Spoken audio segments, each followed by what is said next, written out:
So today I am doing the 20 Bookish Questions tag. The original creator of this tag, their username is theactivemind1, and I've seen this going around BookTube. I'm not sure if I was tagged by anybody, but this was one of the tags I wanted to do. The first question is, how many books is too many books in a series?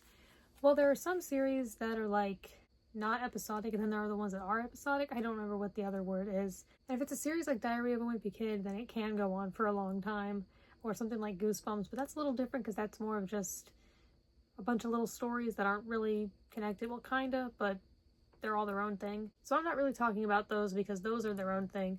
As for like a regular series, well, I don't think that I have a certain number where I'm like, if it has that many books, I'm not going to read it. But I would say, like, I haven't read all of the Jekyll series by Travis Emerald yet that I have up here. I only have the first 3 out of 6 books. I've only read the first book, but I feel like knowing that it's 6 books long is probably a good length.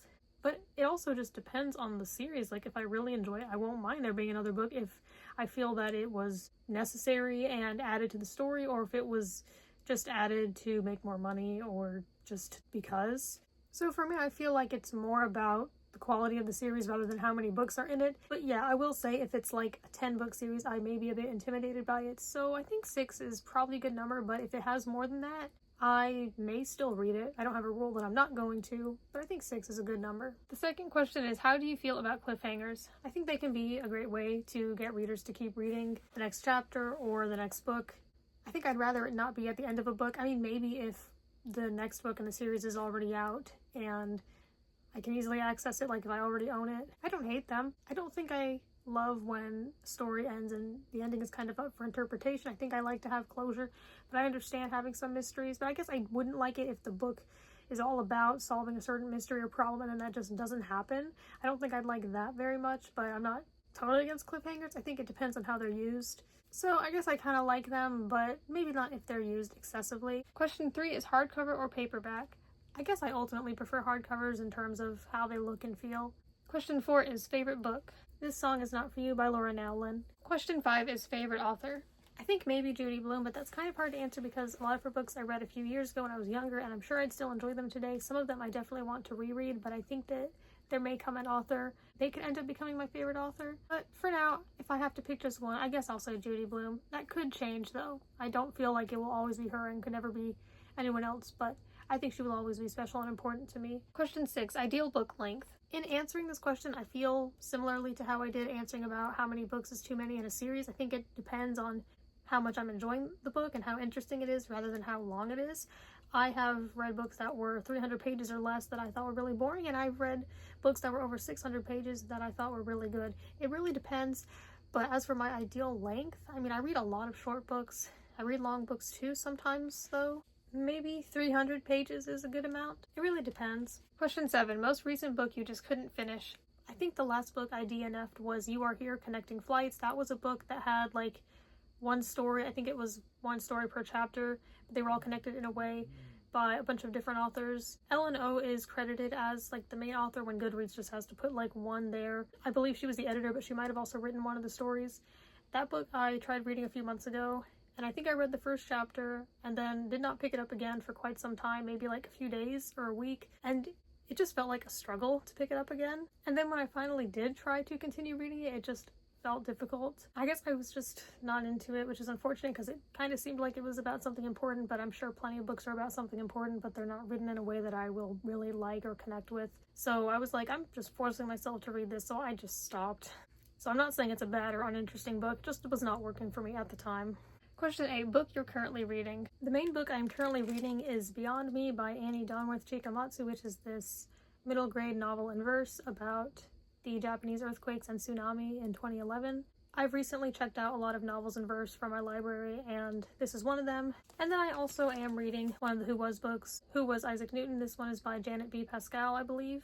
So it's pretty short, so it shouldn't take me much longer to finish it, but I read a lot of these books from the library as well, and those are the 2 I'm currently reading, so not a whole lot and nothing too heavy. Question 9 is last book you recommended to someone. I'm not quite sure what to say for this one because I'm not sure if I do really recommend books often. If there was an instance of this, I don't really remember, and like, does that count what I've said in videos? I'm trying to remember any conversations I may have had with people. I know I've talked about books I like, but not necessarily recommended them.